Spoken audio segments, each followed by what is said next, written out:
Pemirsa, Kabupaten Buleleng termasuk salah satu kabupaten yang menjalani PPKM darurat.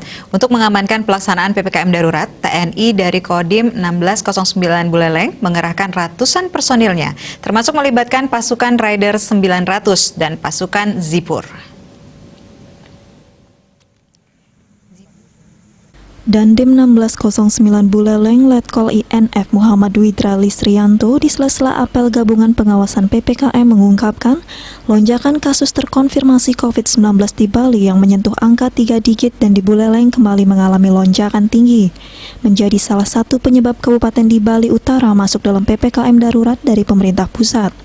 Untuk menekan tingginya lonjakan kasus terkonfirmasi ini, TNI dari Kodim 1609 Buleleng mengerahkan seluruh kekuatannya dalam pengamanan pelaksanaan PPKM darurat.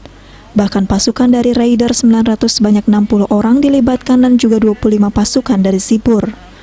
Dandim 1609 Buleleng menambahkan, pihaknya akan menindak tegas segala bentuk pelanggaran selama pelaksanaan PPKM darurat. Sesuai arahan dari pemerintah pusat agar PPKM darurat dilaksanakan secara maksimal.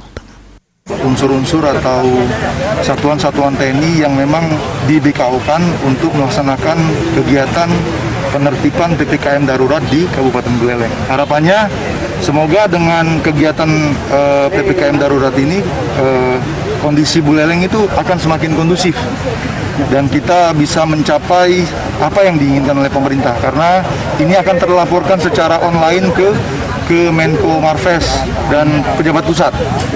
Jadi kita laksanakan seperti penekanan saya kepada seluruh anggota yang ada, laksanakan ini dengan ikhlas, dengan sepenuh hati, karena tujuannya adalah untuk keselamatan masyarakat, bangsa, dan negara.